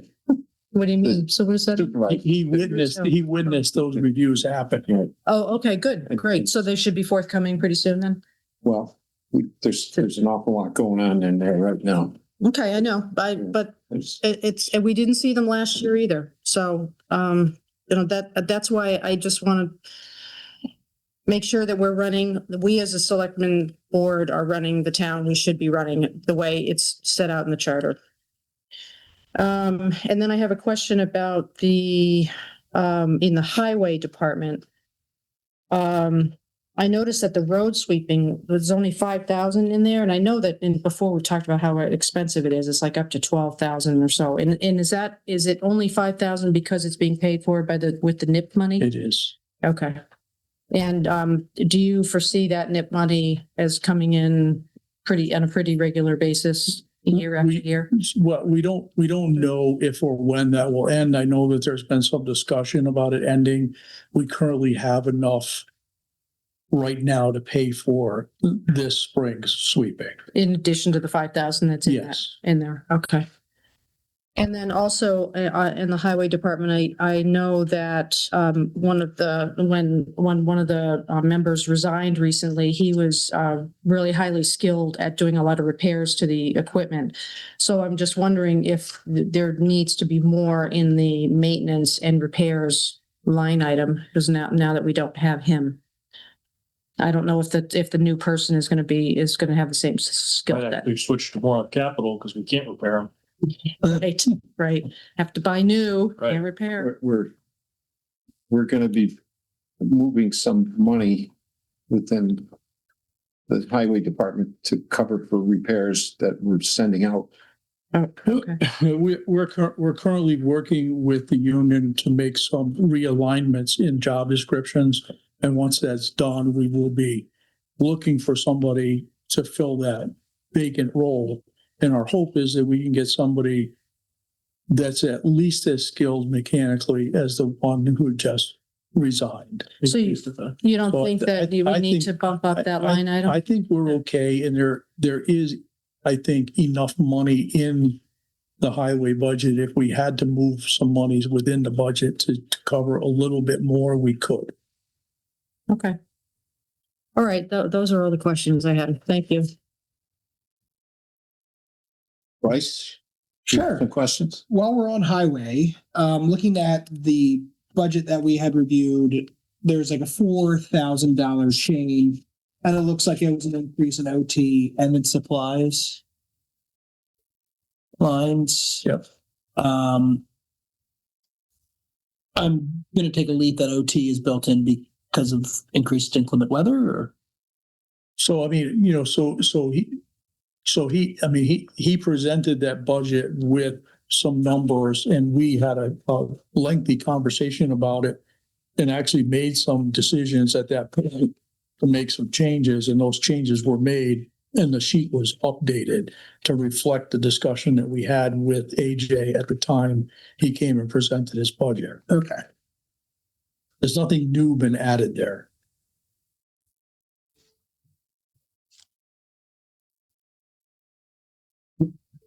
If I could chime in, this is Stephanie. Sorry, everybody. I believe that worksheet had been updated to match the budget summary. So I don't think it was matching previously. So we made that change. Yeah, last week we were having issues where the sheets weren't matching the summary. Because they were in separate sheets. Okay. So the highway department budget now matches the cover sheet? Yeah. Or is it- Right. So the cover sheet Oh, I we see. had last week, I think there was like maybe one thing that needed to be adjusted based on our discussion. Yeah, The okay, cover sheet was the more up to date. okay. Mhm.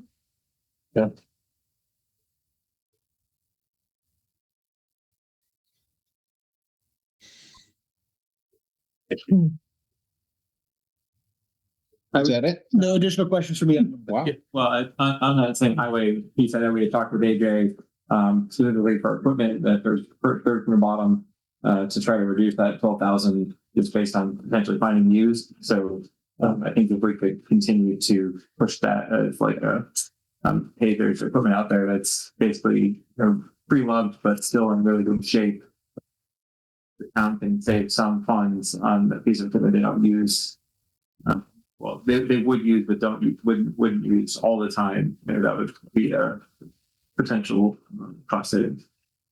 I think that. That was that specific piece of equipment that he described. Yeah, it was It was the full 12. Yeah, the one he's talking about has like a water tank for dust suppression and a curtain. That's what it was. Yeah. And so he was asking for 12. We thought it could be less. Is that what you're Well, he was saying? asking for- I think 9 of that 12 was for that brush, if I remember right. Okay. Say that again, David? I think like 9 of that 12. Yeah, I don't know what the rest of it's. The description only talks about the broom. Okay, well. Yeah. But either way, there was. Either way. Some data. Yeah, I have 9,500 room to rent, 700 a week. It's something you don't need right away. You can afford the time of looking around and find a good deal on used. But to use as an example, if highway looking for other equipment or other purchases, it would be. You did that with the skid steer, right? We did. We purchased the skid steer used. So are we suggesting to reduce that 12,000? Or is that not on the table? Is that what you're suggesting? Or And if we're going to try to go and make the budget what we think is lean and appropriate. some reason not to do that, Jim? And we're currently at, which one are we going, looking at, scenario A or B? I'm just on the individual sheet. You're not looking at either. Number 24, Looking at third line from the individual bottom. sheet. Oh, yeah, over here. I mean, sir, that's a decision for the board to make. I mean, if you feel comfortable reducing that, it's so that, he can maybe purchase a used piece of equipment instead of new piece of equipment. I can tell you're thinking over there. Yeah. I mean, I agree that it's probably a tool that would be worthwhile to have. I was thinking, is that something we even, we haven't had one all these years. But his rationale, his write-up, makes sense. It could be utilized. Mhm. But can you find one for half of that?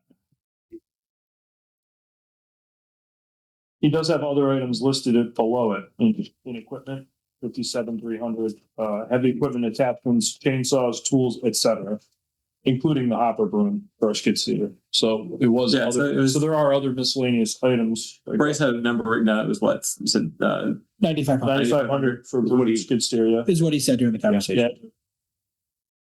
Then I had to buy a used one for 3,000. Yeah, I mean that's just one example. You don't know what the condition of that is. So Okay. Well, So we take can, $4,000 off. Give him $5,000 to play with for that broom. well, so Rent it. currently, are we sitting at 3.26% versus, or 3.67%? How far are we trying to I think get we're there? somewhere in between, right? Because we did John's adjustment, but we decided not to make the ROV adjustment. Correct. Well, we did partially with the ROV adjustment. Well, yeah.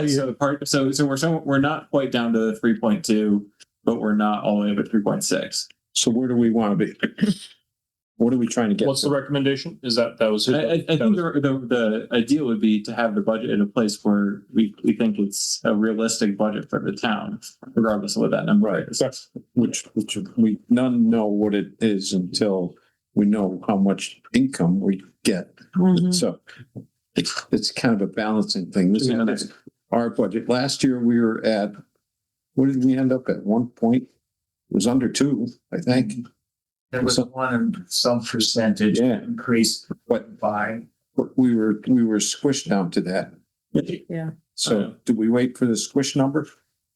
Or are we confident that they're gonna vote no on the first doing the best we can. round? Yeah, I think the doing the best we can with what we know now is the goal. We don't want to be short on the registrar budget. Like I said, I think are you comfortable with going with like the say 1,500 off each of the elections next year for a referendum? Because we have 6, and if you make the hours on all of them the same as we discussed now, then you can take 1,500 by 6 off. So it's $9,000. And you don't think that's much of a risk to do that?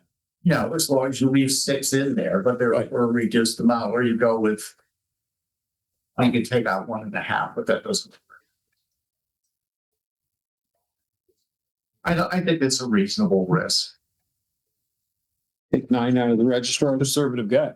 instead of the 27? Is that what we're doing? Instead of 25? I think that's reasonable. I think that's reasonable. If I could just say, if Sandy wants to opine. Yeah. Sandy, there, Sandra? Oh, Sandra.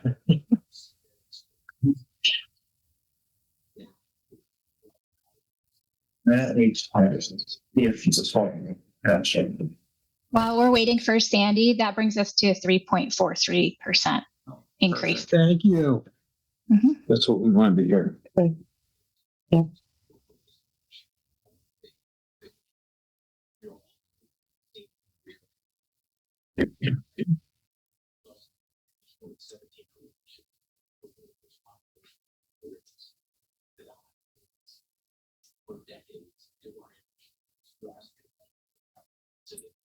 So are we still deliberating on it while we're waiting for Sandra? Are we still deliberating on a possible reduction to highway or? No, I think leave it alone. Leave it alone, the highway? Yeah, okay. It may need some, that's fine. It's just, I mean, it doesn't hurt to have money to buy something that you don't expect. Well, agreed. There's things in that department, things do, yeah. It's like the salt. Stuff is, Well, fuel. not those. Hi, Sandra. But Hi, sorry, I No, that's stepped away from the computer. So we were talking about whether or not we felt it was safe if the Board of Selectmen agrees to hold the hours that they just voted on again for next year's referendum, beginning at 12 noon.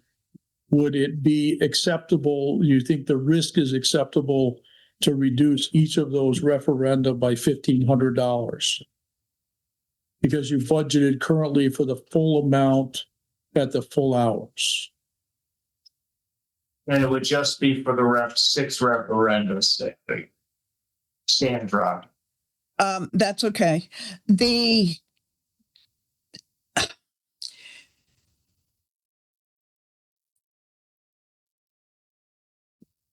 I'm a little bit torn with that.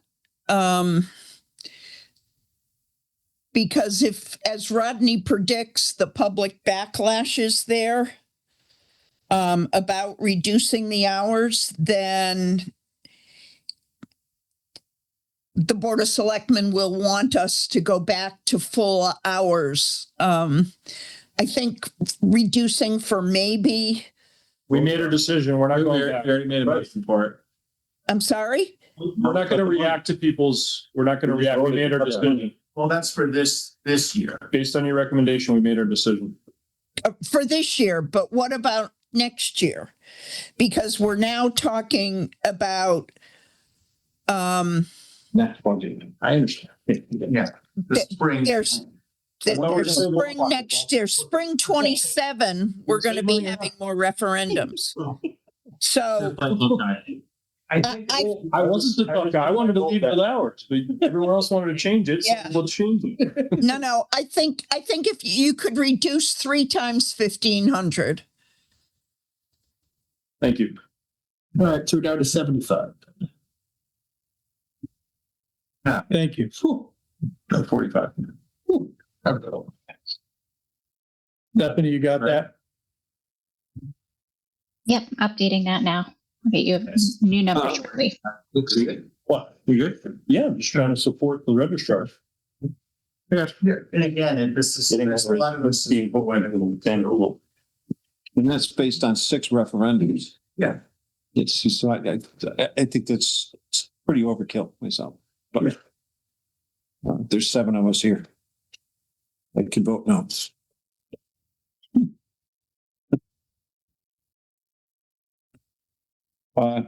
Is there, are we going to make a motion to adopt this, or we got more questions here? I think Stephanie's working on the, Stephanie's working on giving you a number, I think. Yeah, we're at 3.48% increase now. Is there any other recommendations on cuts? For you? Yeah. We're creeping up into scary territory. I am hopeful by the time, I don't think we'll have this information before we prepare the budget and send it to the finance committee. But before the finance committee has to publish the budget, we are hopeful that we will have the accurate rates for health insurance. We've currently budgeted at 15% increase, and we were told to budget for a 12 to 15% increase. We're hoping that comes down some. So there would be potentially a slight savings there. And the school's budget is 16 or 7. I believe they budgeted 17%. So when we go lower than 15, even if it came at the 15, there's like that. You wouldn't make that change. The finance committee would make Oh, that good. change. Great. Hopefully. Could go the other way. Well, could the increase? Yeah. You never know. And also the average loans weighted because the selectmen's budget is about a third of the school's budget. So you're going to weight it accordingly. So I think we're in like 4 change at this point, 4.5, 4.6, somewhere up there, 8 altogether. It's a big number. Smaller than 13% increase in taxes, which we had folks with last. What's our total? Do you know our total healthcare bill? Then like $1 million something? You have the detail in your budget worksheets, as much as detail as we could give you without disclosing personal information. Right.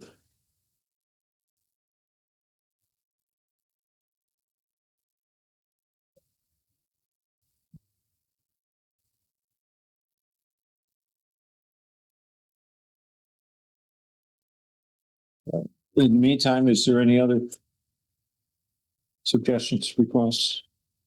Thank you for coming. Appreciate it.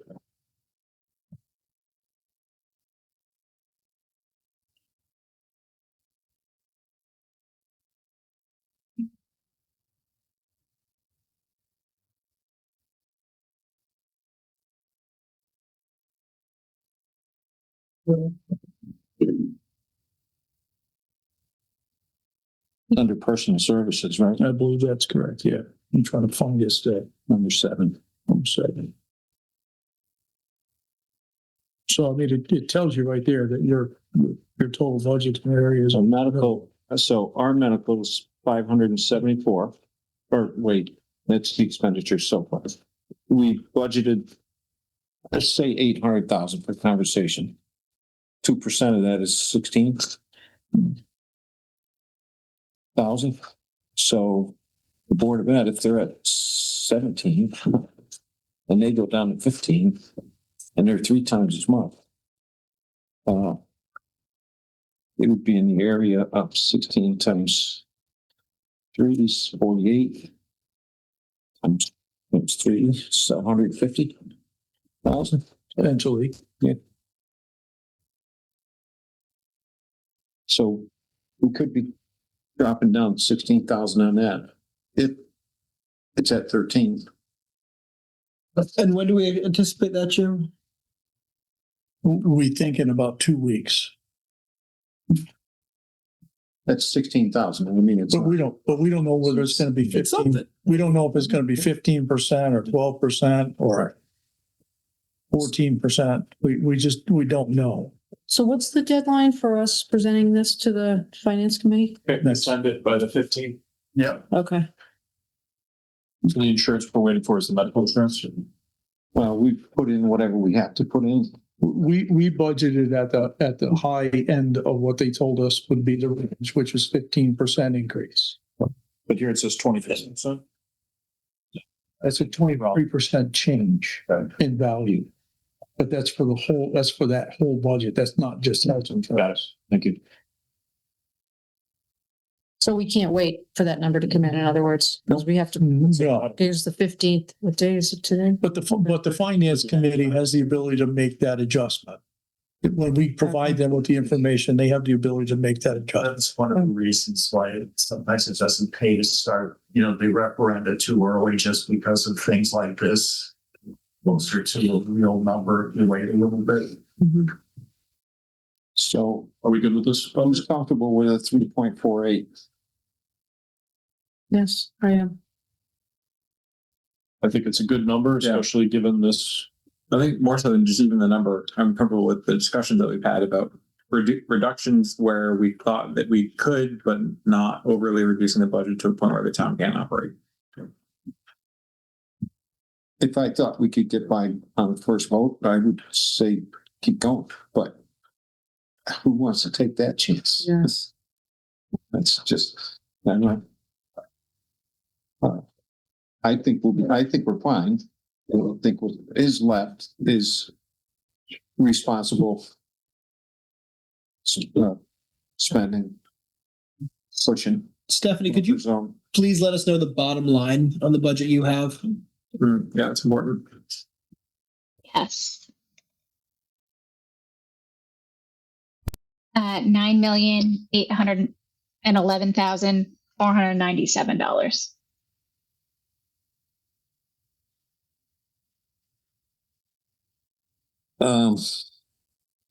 But it was, so do we want to make a motion on this or do So we you need to act on this and you need to act on the capital budget. I would make a motion that we approve the fiscal year 2027 budget at $9,811,497. Bryce Aronson seconds that motion. Any other discussion? I would make the request that we mention that specifically the Board of Selectmen's budget because there's other budgets that we're going to be discussing here shortly. I would like to amend my motion. Not a motion. I like to withdraw amend my my second. I withdraw my motion. I'd like to, 1 second. go ahead, Sam. Should we be, does Jill have to run through these numbers? So should we just add the fact that, I mean, I thought she was going to be here, that upon her approval? It's upon your approval. It has nothing to do with her approval. Okay. All right, go ahead. Just checking. So I make a motion that we approve the town budget in the amount of $9,811,497. Bryce seconds that motion. For the Board of Selectmen. So it's selected. Yeah, isn't it the town board of selectmen budget? Town board of selectmen budget? Yes. Okay. Can you just make that change?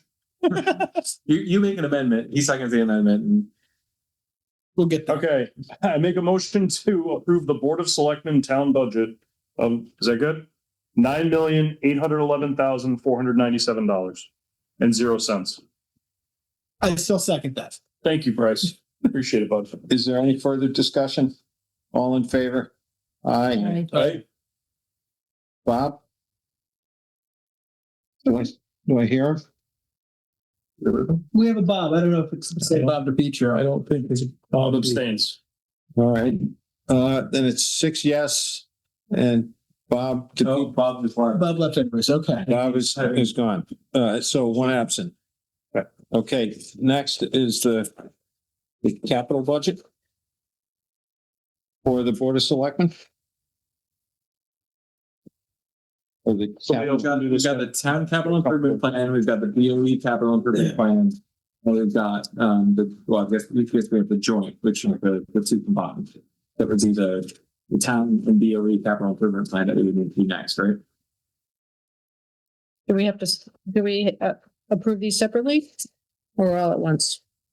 What's Well, typically done? I think you can do it either way as long as the motion is clear. Okay. They're added together on the bottom, so. Stephanie, can you? Do you have The last time we discussed this, it would just consider an act on capital budget. So actually, I need to make a motion first to add the consider an act on capital budget to the agenda tonight as item 7B. I second that motion. Any discussion? All in favor? Aye. Aye. Bob? Aye. Oh, Bob's back. Aye. All right. Welcome back, Bob. So 7B is to act on capital budget. Who's the second on that, by the way? That was Tim. Okay, so it's David and Tim. David and Tim were the motions. So we want to do the capital budget. Does Stephanie have a total on that for us? Or do we have new sheets? Like, I believe we did trading that we'd already done. both, we have new So sheets. just as a reflection, we had the wrong sheet last time. So we had moved money that we already moved. So what we're looking at now is the most up-to-date sheet that we should have had in front of us during the last meeting. Okay.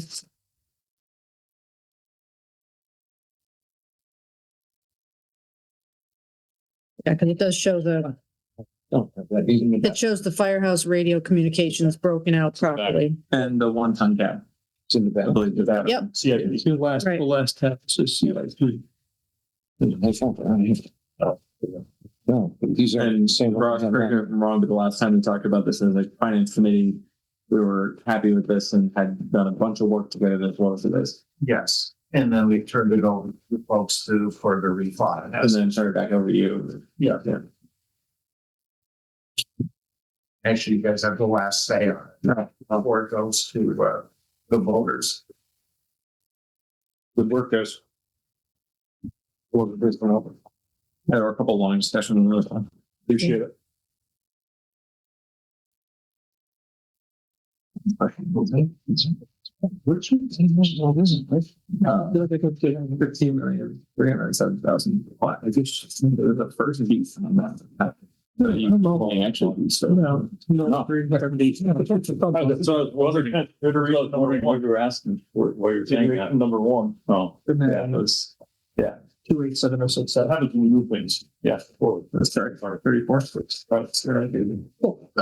what happens? Sorry, what's the reallocation? Bigger. The more things. That's just a good new one. Thank you. Thank you. Appreciate your work. Right. Thank you, Ashley. So, are we looking at the total ask for the capital improvement plan grand total to be 764,447? No, That's not true, is it? That's both DOE. No, that's total. So the BOE subtotal and then the town project total are at the bottom of that. And then it takes into account the reallocation. The number is for 764,447.66. That is the accurate number. That's, The header on that is slightly misleading. right. Gotcha. Yep. Yeah. Thank you. So did we move anything on this? Or is this If you'd missing? like, anyone Okay. have any questions before we?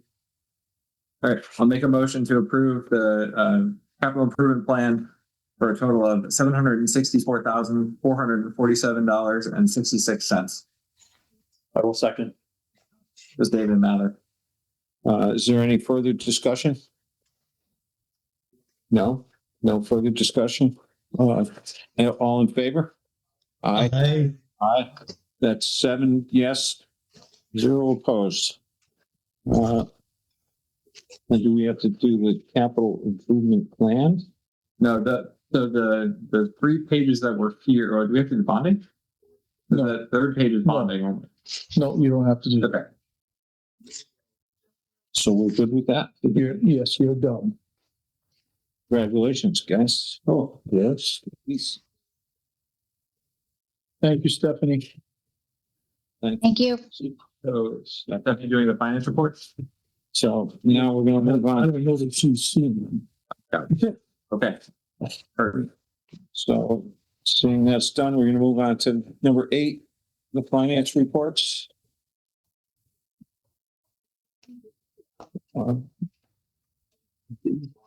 Yep.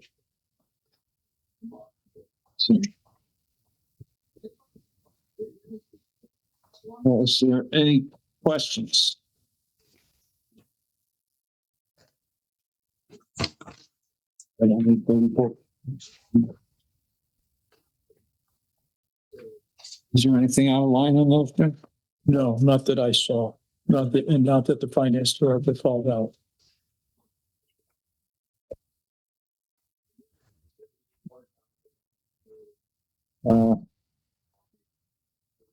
You need another minute to look at these down there?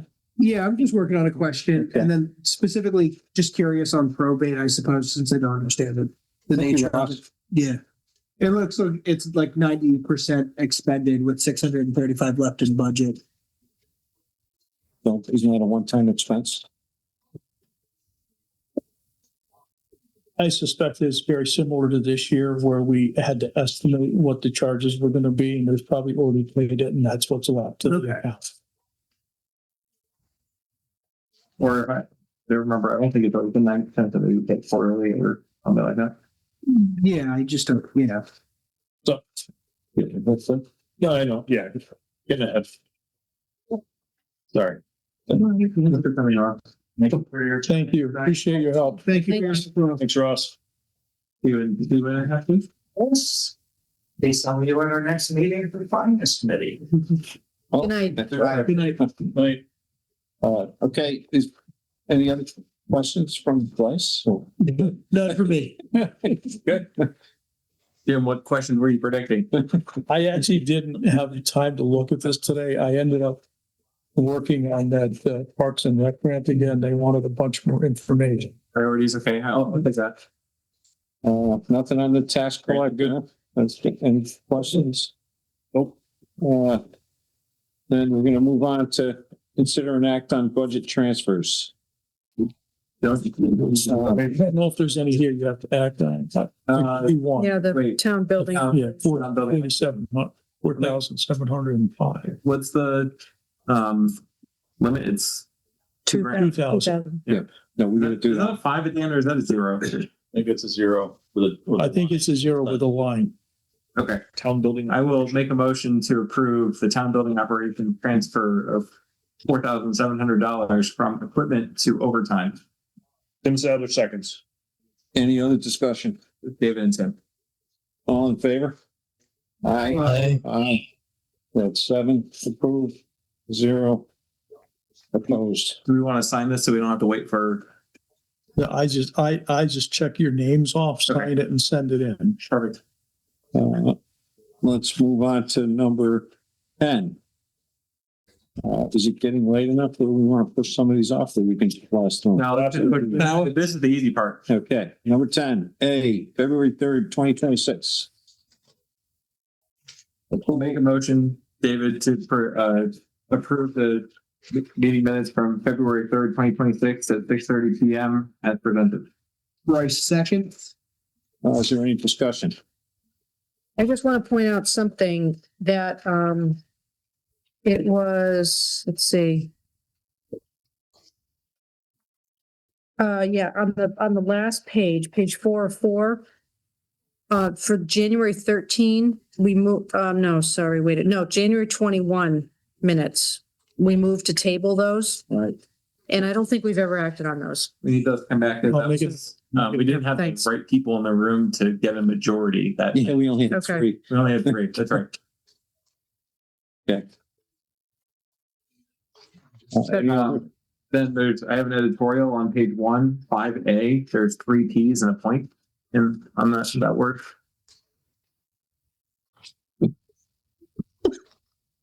But word doesn't catch it because it's all capital letters. Yep. Is that why? Yeah. You can turn that off by the setting. Proper noun or something. Yeah, it treat does an acronym, right? No. Any other discussion? All in favor? Aye. Aye. Aye.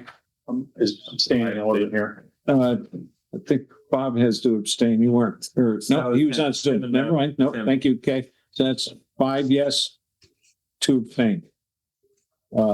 Next, February 5th. David will make a motion to approve the Thursday, February 5th meeting minutes from 6 PM as presented. Sadler seconds. Whose idea was it to have that long and me? It's like, Accomplished a lot, pages. an effective board. Is there any discussion?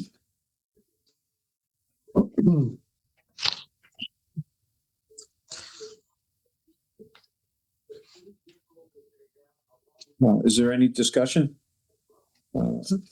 Okay, all in favor? Aye. Aye. Aye. I'm abstaining. Can you come to any meetings? 6 yes and the other Shots abstain. fired. I'm absent from the He's the next last one. Now for the next one, February 10th. I'll make a motion to approve the February 10th, 2026, 6 PM meeting minute as presented. On the table. Bryce seconds. Is there any discussion?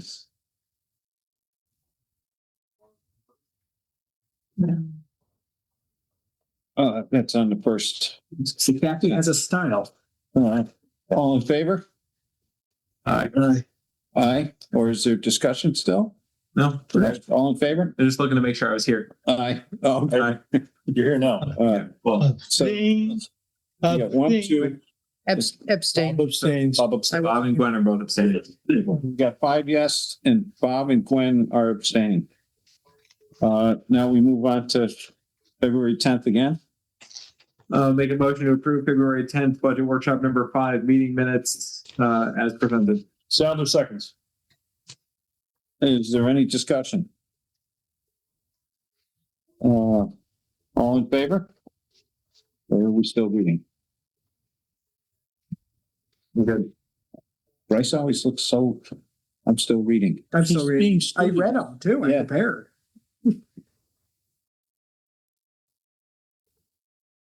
Okay, all in favor? Aye. Aye. Aye. That's 6 yes and 1 abstain. Yes. Gwen? And abstains. Abstain.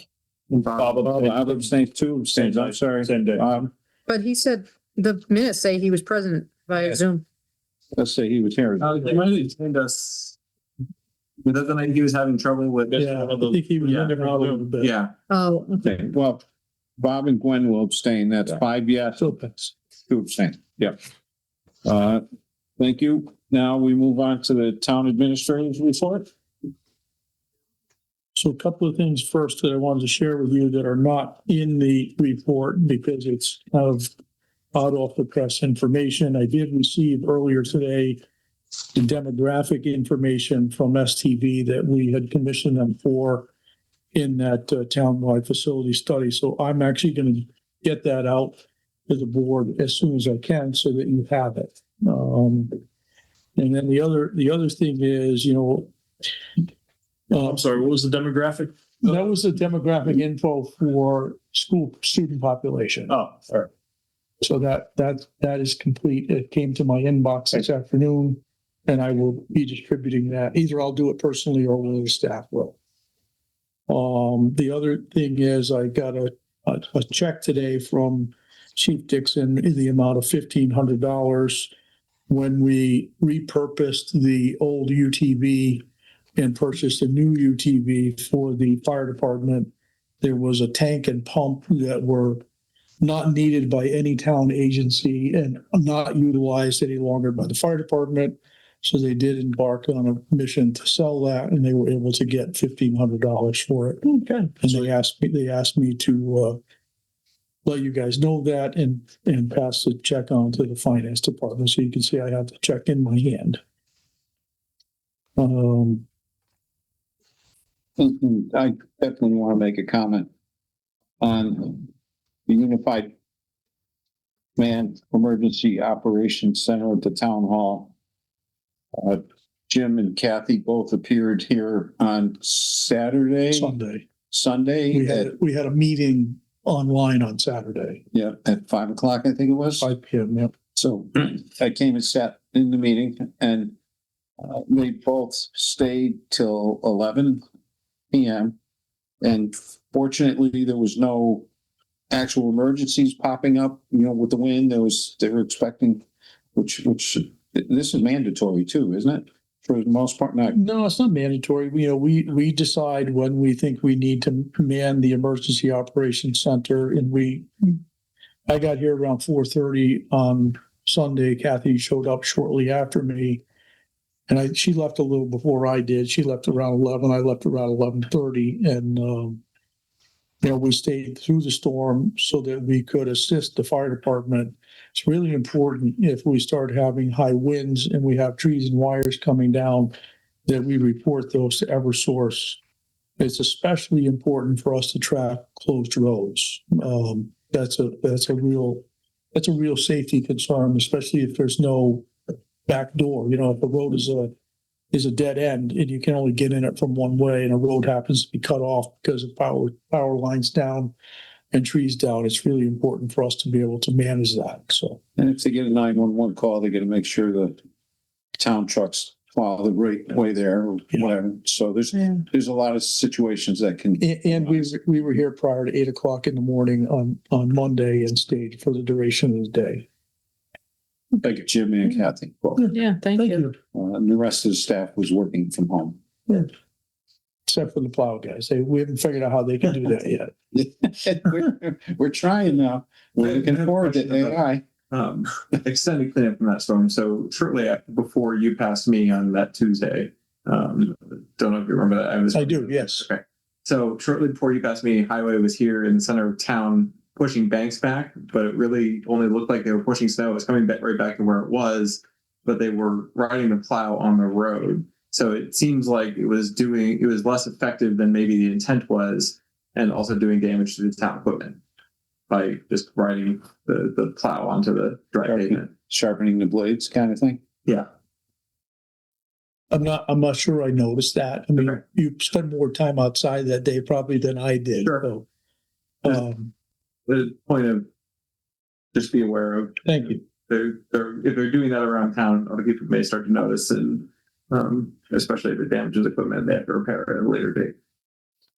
I don't know how they judge once you put the plow on if there's the drifts, because there was a lot of snow drifts and stuff. Well, there was, but that day it started melting pretty quick. So the snow that they were pushing back actually was going up and then riding right back down to where it was. Oh, I see what you're saying. Yeah. Okay. They were thinking about pushing it further. Yeah, they were thinking they were pushing it further back than where it actually was. If we had a wing plow, that would have been perfect. Right? Yeah, like for New Hampshire, I'm used to them pushing it back, and they're going to push it back, but the ability to push it back is minimal when the snow's that high. Yeah. Can you imagine the mailbox complaints we'd get with a wing plow?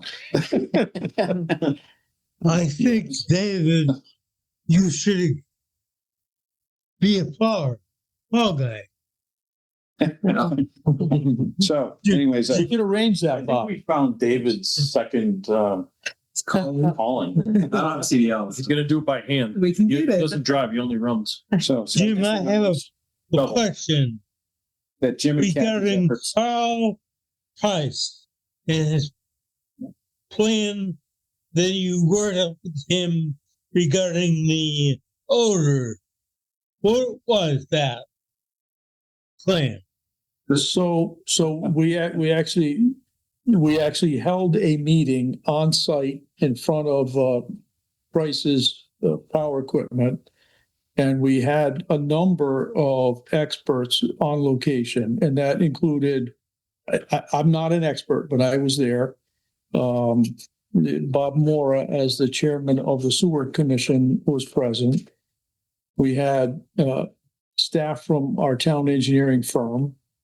We had staff there from the folks that do the bioxide. And we had staff there from FR Mahoney, who does repairs to the system, especially the grinder pumps. And they had several staff members there. And the bioxide station had recently been repaired.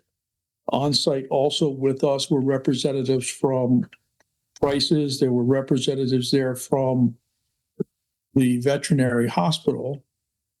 And as I said, the bioxide station had recently been repaired and there was absolutely no odor. So what that demonstrated to us is that when the bioxide station is operating as it should, that the odor is controlled. And we talked about a number of things and the recommendations that came out of that meeting, which will be shared with the sewer authority for their consideration and hopeful approval so that we can move forward on some permanent fixes, would be to, some of the stuff was simple, right? One of the things we learned is that bioxide crystallizes at 4 degrees Fahrenheit, and we had quite a bit of cold weather.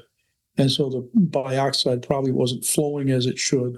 So there was a simple recommendation to insulate the bioxide shed and put some electric strip heat in there to keep the temperature warm enough so that it doesn't crystallize.